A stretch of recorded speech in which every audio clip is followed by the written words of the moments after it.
Hello बच्चों, आज हम पढ़ेंगे अध्याय 8 जीव जनन कैसे करते हैं। देखो बच्चों, जीवों में जनन के दो तरीके होते हैं, जिन तरीकों की हम बात अपने इस अध्याय के अंदर करेंगे। एक तो होते हैं लैंगिक और एक होते हैं अलैंगिक।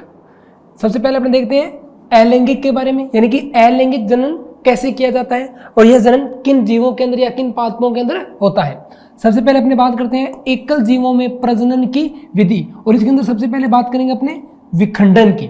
देखो बच्चों, विखंडन क्या होता है? इसके अंदर जो जीव होता है ना बच्चों, वो अपने शरीर के ही दो भाग कर लेता है, जैसे कि अमीबा। जैसे कि बच्चों मान लो ये कोई एक अमीबा है। अब जैसे जैसे बच्चों ये अमीबा का शरीर वृद्धि करता है, मान लो इसकी वृद्धि की मैं बात करूं तो धीरे धीरे इसका शरीर वृद्धि करता जाता है, और एक टाइम ऐसा आता है कि बीच में से टूट जाता है और टूटकर दो अलग अलग अमीबा में बंट जाता है। तो यहाँ आपने देखें कि एक ही अमीबा के शरीर को तोड़कर मैंने कितने अमीबा बना दिए? दो अमीबा बना दिए। और अमीबा जो होता है बच्चों हमारे एक कोशिकीय जीव होता है, यानी कि मैं कह सकता हूं जो विखंडन प्रक्रिया है यह एक कोशिकीय जीवों में होती है। तो यहाँ देखिए विखंडन के बारे में कि एक कोशिकीय जीवों में कोशिका विभाजन अथवा विखंडन द्वारा, यानी कि इनके शरीर के विखंडन द्वारा, बात वही है बच्चों, क्योंकि देखो इनके शरीर में एक ही कोशिका है। तो अब मैं चाहे कोशिका का विभाजन कर दूं चाहे इनके शरीर का विभाजन कर दूं, क्योंकि इनका पूरा शरीर कितनी कोशिकाओं से मिलकर बना है? एक कोशिका से मिलकर बना है। तो हम या तो कोशिका का विभाजन कर लें या उनके शरीर का विभाजन कर लें, बात एक ही है। यहाँ यही बात लिखी हुई है कि कोशिका का विभाजन अथवा विखंडन द्वारा नए जीवों की उत्पत्ति होती है। तो ये जो अपनी विधि होती है इसको क्या बोलते हैं? अपने विखंडन। और इसका अगर मैं आपको एग्जाम्पल उदाहरण बताऊं तो बच्चों क्या हो गया? अमीबा। अमीबा एक ऐसा जीव है जिसके अंदर जनन या जिसमें नए जीव विखंडन के द्वारा बनते हैं, और अमीबा एक कोशिकीय जीव है। अब हम बात करते हैं बच्चों खंडन की। जैसे बच्चों एक कोशिकीय जीवों में विखंडन होता है, ऐसे ही बहुकोशिकीय जीवों में, यह आप नाम से ही समझ में आ रहा है। देखो बहुकोशिकीय का मतलब होता है वे जीव जिनके शरीर में एक से ज्यादा कोशिकाएं होती हैं, उन्हें कहते हैं बहुकोशिकीय जीव। तो कुछ बहुकोशिकीय जीव ऐसे होते हैं जिनमें जनन खंडन विधि द्वारा होता है। जैसे कि यहाँ देखो कि सरल संरचना वाले बहुकोशिकीय जीवों में जनन की सरल विधि कार्य करती है। उदाहरणतः स्पाइरोगाइरा सामान्यतः विकसित होकर छोटे छोटे टुकड़ों में खंडित हो जाता है, और ये जो बच्चे छोटे छोटे जो टुकड़े होते हैं ये एक नया स्पाइरोगाइरा तैयार कर देता है या एक नया पादप तैयार कर देता है। तो यहाँ भी मैं कह सकता हूँ कि इसने भी क्या किया? अपने शरीर का विखंडन कर लिया। तो जैसे जैसे हम शरीर का विखंडन करते जाते हैं वैसे वैसे नए पादप या नए शरीर या नए जीव बनते जाते हैं। तो अभी तक हमने दो पढ़ी, पहली थी विखंडन थी वो एक कोशिकीय जीवों में थी, और जो खंडन है वो बहुकोशिकीय जीवों में है। आगे बढ़ते हैं पुनरुद्भवन। देखो बच्चों प्लेनेरिया जैसे कुछ जीव ऐसे होते हैं, जैसे मान लो ये प्लेनेरिया है, तो ये देखो क्या करता है? अपने शरीर को 3 भागों में तोड़ लेता है। यहाँ इसने अपने शरीर को 3 भागों में तोड़ दिया, और जैसे ही मैंने इसको 3 भागों में बांटा, इसका हरेक भाग जो है एक नए प्लेनेरिया की तरह व्यवहार करना स्टार्ट कर दिया, यानी कि एक नया जीव प्रारंभ हो गया, एक नए जीव का उद्भव हो गया। इसीलिए इस विधि को कहा जाता है पुनरुद्भवन, यानी कि एक ही जीव के शरीर के अन्य भागों से वही जीव बनाना या उसी जीव का उत्पन्न होना पुनरुद्भवन कहलाता है। जैसा कि यहाँ देखो कि हाइड्रा तथा प्लेनेरिया जैसे सरल प्राणियों को यदि कई टुकड़ों में काट दिया जाए तो प्रत्येक टुकड़ा विकसित होकर पूर्ण जीव का निर्माण कर देता है। यह पुनरुद्भवन कहलाता है। जैसा बच्चों मैंने आपको बताया कि प्लेनेरिया को मैंने अलग अलग भागों में बांट दिया, और इसका हरेक जो भाग है वो खुद एक क्या बन गया? प्लेनेरिया बन गया। आगे चलते हैं मुकुलन। देखो बच्चों मुकुलन में क्या होता है? जो मुकुलन हाइड्रा के अंदर देखा जाता है। जो हाइड्रा का जो पादप है, जो हाइड्रा है, हाइड्रा के अंदर क्या होता है बच्चों? धीरे धीरे इसके जो शरीर है उसके अंदर उभार आना प्रारंभ होते हैं। इन्हें हम कहेंगे बच्चों उभार। और ये जो उभार है ये धीरे धीरे मुकुल बनाते हैं और इन मुकुल से बिल्कुल इन्हीं की तरह एक और हाइड्रा तैयार हो जाता है। और जब ये पूर्णतः विकसित हो जाता है तो यहाँ से ये अलग होकर एक नया हाइड्रा बना लेता है। यानी कि एक ही जीव की अन्य शाखाओं के द्वारा जो अलग बने जीव बने, या मैं से बोलूं कि एक ही पादप की जो दूसरी शाखा थी उसी जब कोई नया पादप बन गया तो उसे मैं क्या कहूंगा, मुकुलन कहूंगा। जैसे कि यीस्ट में जनन। अच्छा, अगर आपसे पूछे कि मुकुलन जो होता है इसमें कौन से जीव जनन करते हैं या मुकुलन विधि से कौन से जीव जनन करते हैं, तो मैं कहता हूं बच्चों यीस्ट जो है मुकुलन विधि से जनन करते हैं। तो यीस्ट में जनन मुकुलन विधि से होता है। यीस्ट कोशिका से छोटी छोटी कलिका की तरह उभार या मुकुल बनते हैं। जैसा कि बच्चों मैंने आपको यहाँ बताया कि जो यीस्ट जो पूरी कोशिका थी इसमें थोड़े थोड़े उभार बनना प्रारंभ हुए और इन उभारों से एक नई यीस्ट कोशिका प्राप्त हो जाती है हमें, जो कोशिका से अलग होकर नई यीस्ट कोशिका बनाते हैं। आगे चलते हैं। कायिक परिवर्तन। देखो बच्चों, ये जो विधियां ना बच्चों जो अभी तक हम पढ़ रहे हैं, ये विधियां हमारे काम आती है उन जीवों के अंदर या उन पादपों के अंदर जिनमें अलैंगिक जनन होता है। अलैंगिक जनन का मतलब होता है बच्चों वे पादप या वे जीव जिनमें बीज नहीं होते। तो आपसे एक छोटा सा प्रश्न पूछना चाहूंगा मैं कि जो अगर मैं आपसे पूछूं कि क्या आपने कभी जो गन्ना होता है गन्ने के बीज देखे हैं? अगर मैं आपसे पूछूं कि क्या आपने अंगूर की जो बेल होती है उसके बीज देखे हैं?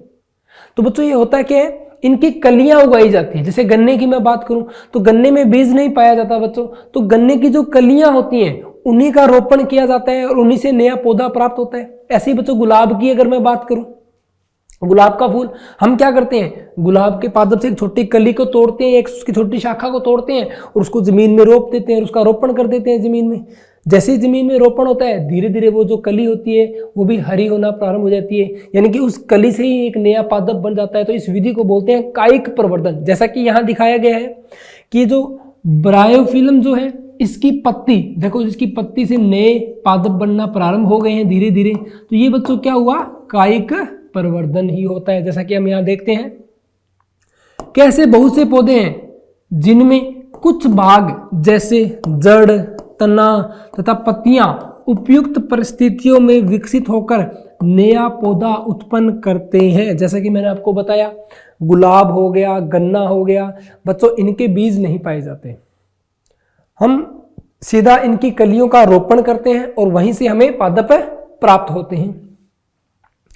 पर्तन, कलम अथवा रोपण जैसी कायिक प्रवर्धन की तकनीक का उपयोग कृषि में भी किया जाता है। गन्ना, गुलाब अथवा अंगूर इसके कुछ उदाहरण हैं, जैसा कि मैंने आपको अभी बताया। आगे देखते हैं बीजाणु समासंग।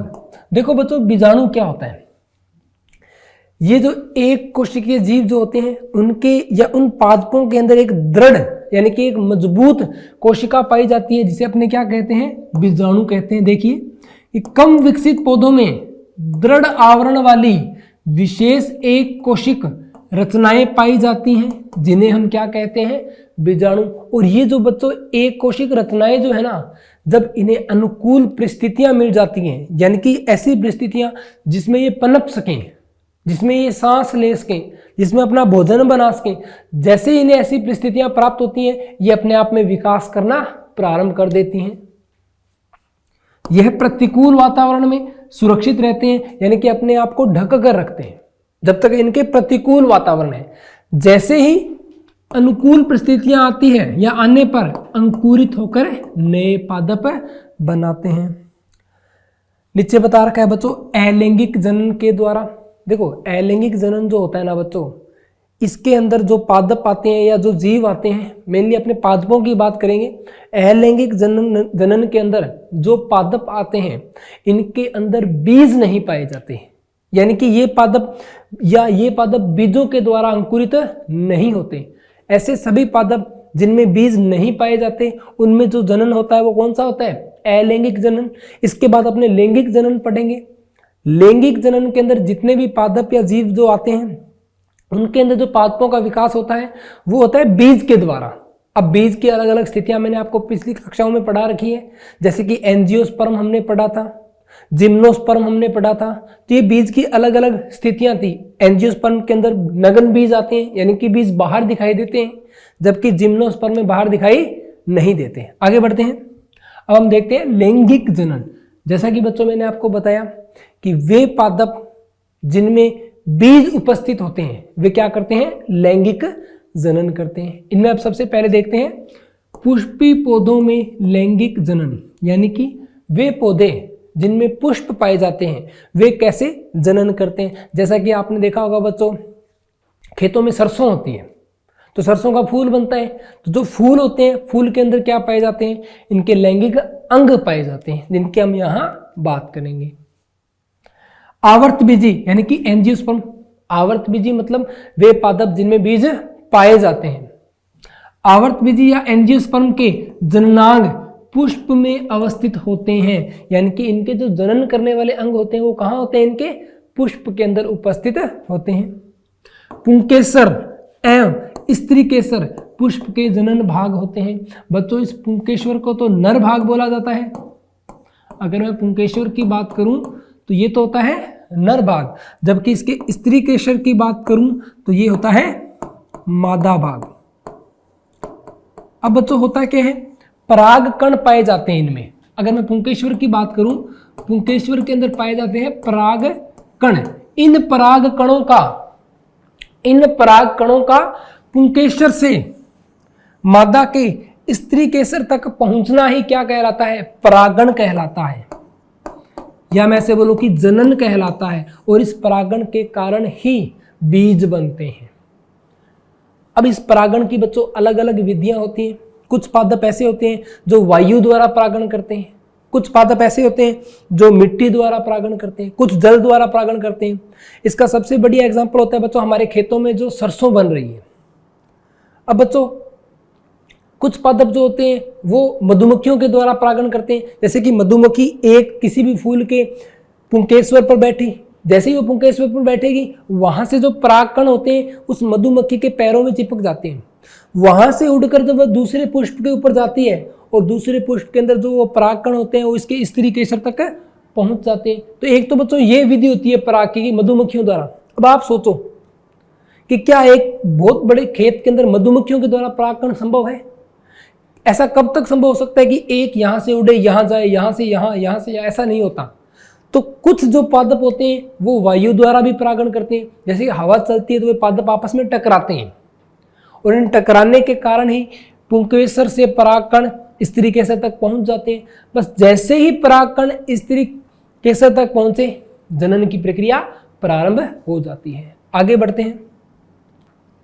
ये देखो बच्चों, अगर मैं पुष्प की बात करूं तो इस पुष्प के अंदर दो ही भाग है। आपने देखा होगा बच्चों, जो पुष्प होता है उसके अंदर बाहर की तरफ अलग अलग 4-5 कलियां होती हैं और एक बीच में एक बड़ी कली होती है। ये देखो बच्चों, ये जो होता है ना बच्चों, ये होता है स्त्री केसर,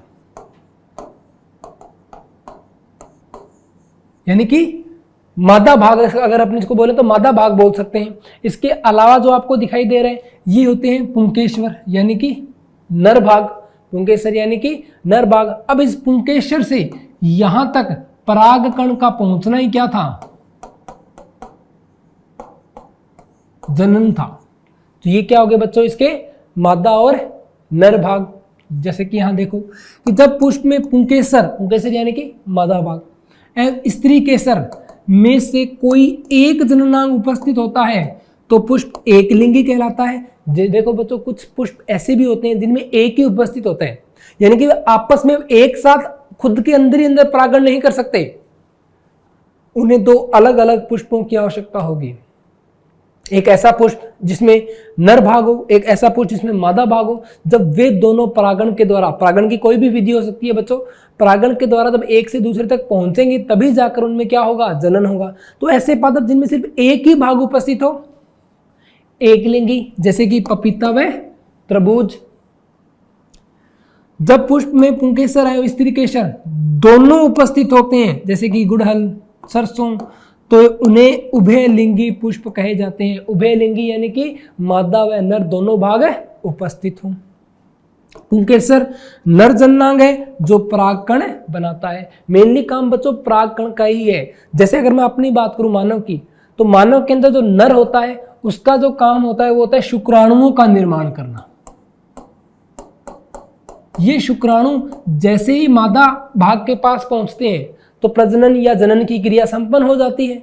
ऐसे ही ये जो पराग कण है जो पुंकेश्वर में बनते हैं, जैसे ही ये स्त्री केसर तक पहुंचेंगे जनन की अभिक्रिया संपन्न हो जाएगी। आगे बढ़ते हैं। मानव में लैंगिक जनन। अब देखो बच्चों, मानव में लैंगिक जनन के लिए सबसे पहले अपन देखते हैं जनन अंगों के बारे में। अगर मैं जनन अंगों की बात करूं तो हम एक लिंगी हो सकते हैं, हमें एक लिंगी कहा जा सकता है क्योंकि हमारे नर और मादा दोनों भाग अलग अलग होते हैं। देखते हैं, जननांग उन अंगों यानी कि नर में वृषण तथा स्त्रियों में अंडाशय को कहते हैं जो प्रजनन क्रिया में प्रत्यक्ष रूप से शामिल होते हैं। जैसे बच्चों अपनों ने पादपों में पढ़ा था ना कि नर के अंदर पुंकेसर और मादा के अंदर स्त्री केसर, ऐसे ही जब मैं मानव की बात करता हूं तो मानव में पुंकेसर का काम कौन करता है? वृषण। और स्त्री के अंदर स्त्री केसर का काम कौन करता है? अंडाशय। जनन अंगों का मुख्य कार्य युग्मक निर्माण होता है। बच्चों युग्मक क्या होता है? जब शुक्राणु व अंडाणु आपस में मिलते हैं तब जाकर क्या बनता है बच्चों? युग्मक बनता है। और ये युग्मक ही आगे जाकर एक जीव का रूप लेता है। किंतु यह लिंग हार्मोन्स का उत्पादन भी करते हैं, यानी कि ये अकेला सिर्फ यही काम नहीं करते, इसके अलावा ये कुछ हार्मोन्स का भी क्या करते हैं? स्त्रावण करते हैं। अब बच्चों आपको समझ में नहीं आएगा कि ये हार्मोन्स क्या होते हैं। बच्चों हार्मोन्स जो होते हैं इन्हें संदेश वाहक कहा जाता है। ये एक स्थान से दूसरे स्थान तक संदेश लेकर जाने का काम करते हैं। लिंग हार्मोन्स सहायक लैंगिक अंगों की वृद्धि, विकास, द्वितीयक लैंगिक लक्षण, लैंगिक व्यवहार आदि को निर्धारित करते हैं। नर व मादा में अलग अलग लिंग हार्मोन होते हैं। अगर अपने नर व मादा की बात करें तो दोनों के अंदर अलग अलग प्रकार के लिंग हार्मोन पाए जाते हैं। जैसे कि स्त्री के अंदर देखें तो स्त्री के अंदर एस्ट्रोजन व प्रोजेस्टेरोन नामक दो हार्मोन होते हैं। वहीं पुरुष के अंदर देखें तो एंड्रोजन या इसी को बोलते हैं टेस्टोस्टेरोन नामक हार्मोन पाए जाते हैं। ये बच्चों मादा जनन तंत्र है और ये नर जनन तंत्र है। नर जनन तंत्र के अंदर जैसे कि मैंने आपको बताया वृषण जो है वो जनन अंग होते हैं। वृषण का काम होता है शुक्राणुओं का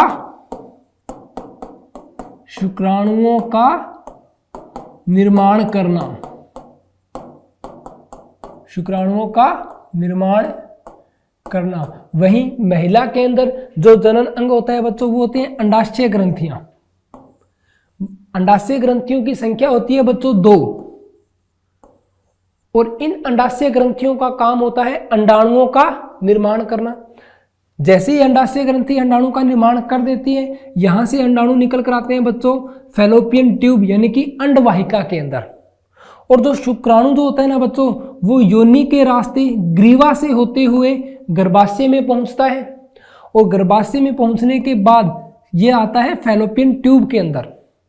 जो निषेचन होता है बच्चों, निषेचन का मतलब होता है शुक्राणु व अंडाणु का मिलना, यानी कि जायगोट का बनना क्या कहलाता है? निषेचन कहलाता है। तो ये निषेचन की जो प्रक्रिया होती है वो अंडवाहिका या फैलोपियन ट्यूब में संपन्न होती है।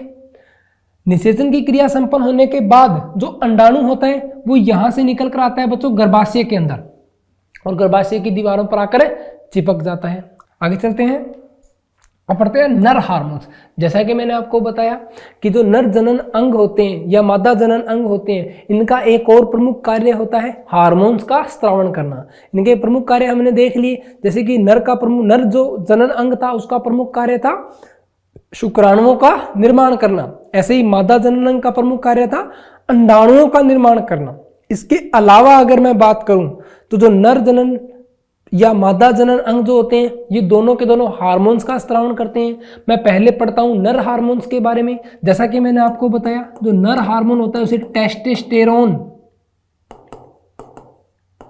टेस्टोस्टेरोन हार्मोन भी कहा जाता है और ये नर के अंदर द्वितीयक लैंगिक लक्षण उत्पन्न करने में सहायक होता है। द्वितीयक लैंगिक लक्षण मतलब दाढ़ी मूंछ का आना, आवाज का भारी होना, इनको बोलते हैं बच्चों द्वितीयक लैंगिक लक्षण।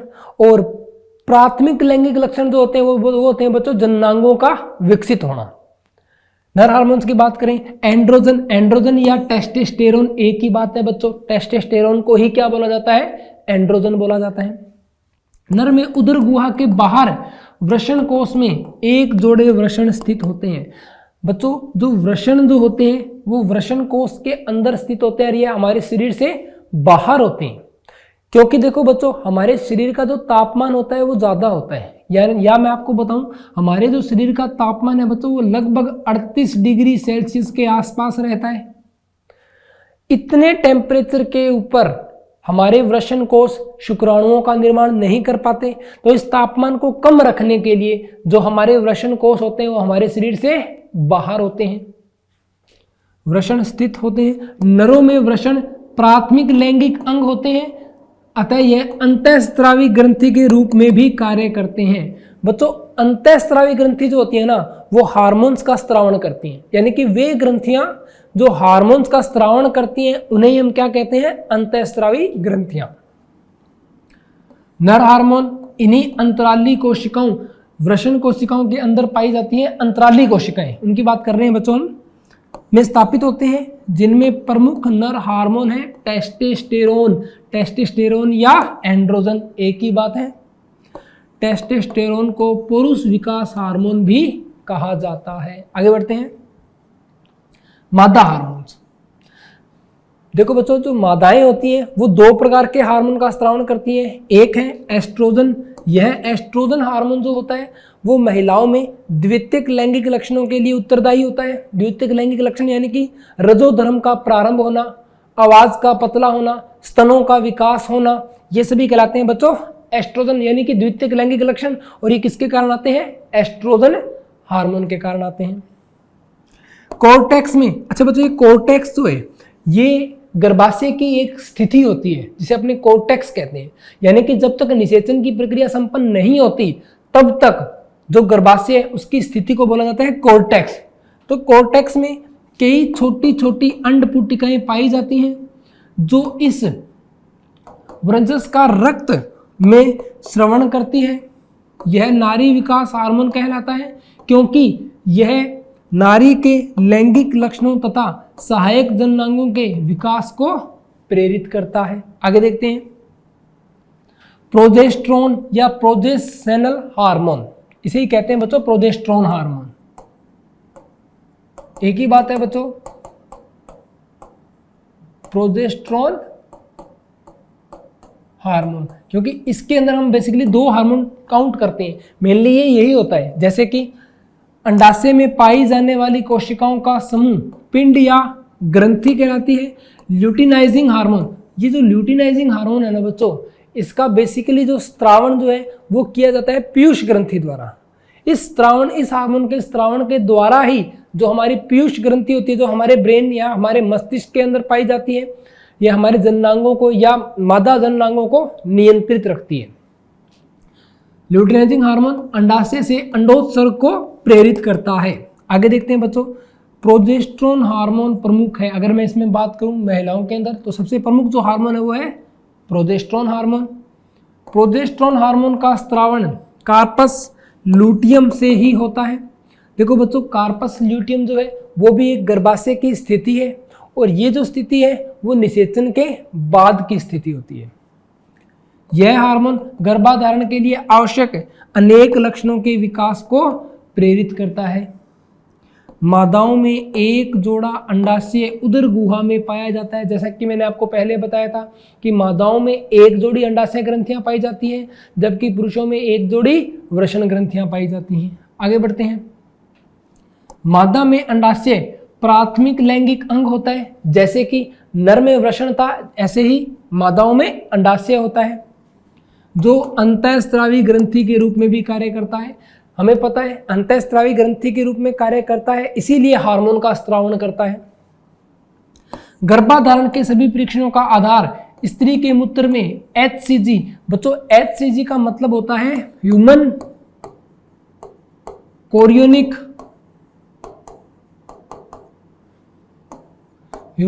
कोरियोनिक गोनेडोट्रोपिन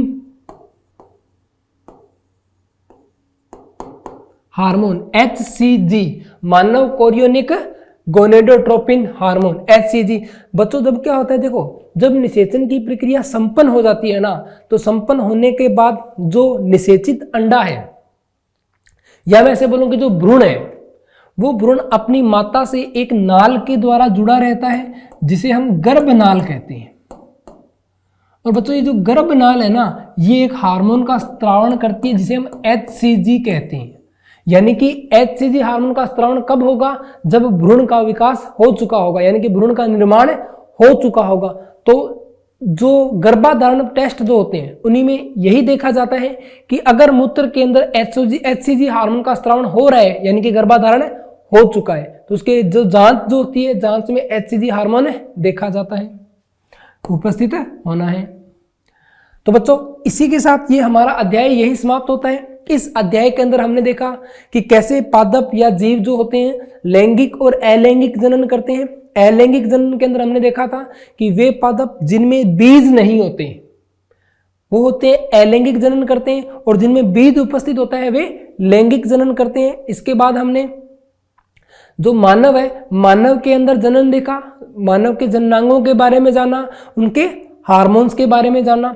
अब हम मिलेंगे हमारी अगली क्लास में। धन्यवाद।